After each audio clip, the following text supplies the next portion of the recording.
Hey y'all, I'm CMD, and the other day I was working out, and it was like one of the last two sets or whatever, so like there wasn't a whole lot left, but I was still, I guess you could say, kind of getting discouraged, just not really wanting to finish the last two sets. I guess rather getting lazy, guess I should say, and you know, I thought, crossed my mind of like, do this for the glory of God. And, I don't know why, but I never thought of that. I know that I should do everything for the glory of God, but I never thought to always be thinking that while I'm doing it. And then that also got me thinking, that is a good thing and a bad thing for me. It seems like I'm always thinking of something.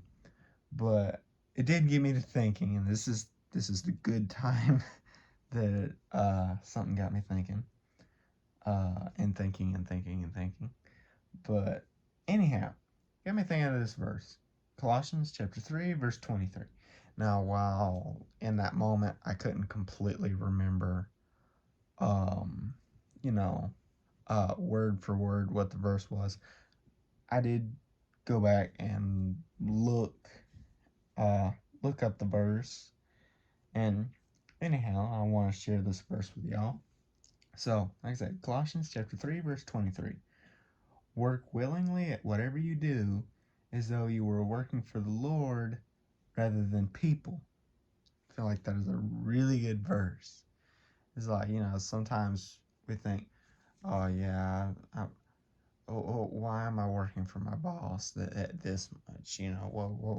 Why am I doing this for my boss? Like, here's the thing. To an extent, that can be a bad attitude to have.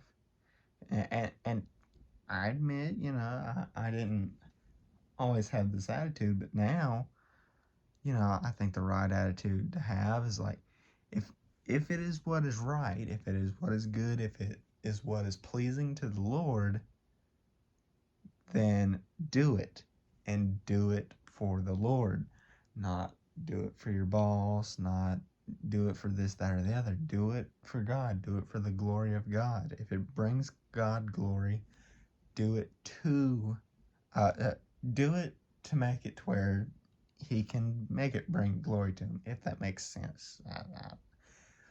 Sometimes I've noticed my words don't make entire sense, but anyhow, we're the moral of this lesson is, work at everything that you do for God. So whether it be your job, whether you work out, whether it's just a hobby, or even bird watching to an extent, like bird watching range, you admire, everything that God has created. Maybe there's even an avenue where you can, share the gospel with someone in that hobby of bird watching. Who knows? I mean, God uses many things in different ways. So, yeah, like I said, that's the moral of this lesson that, you know, God taught me. Because, like, you notice these times when God teaches you, and I feel like this was one of them. It's like, where I wasn't really caring about the workout, kind of discouraged, kind of lazy with it. And then God taught me, hey, whatever you do it for me. Don't, have this sore attitude about something that, you know, you could praise me for.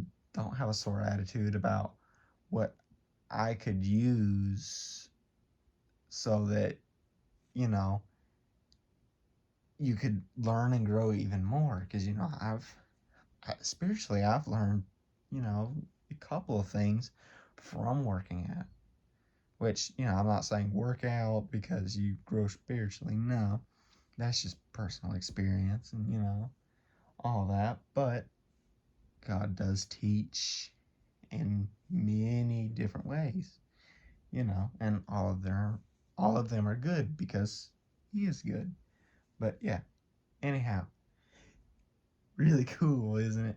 that, just in the very end of a workout, God can teach really a really impactful lesson.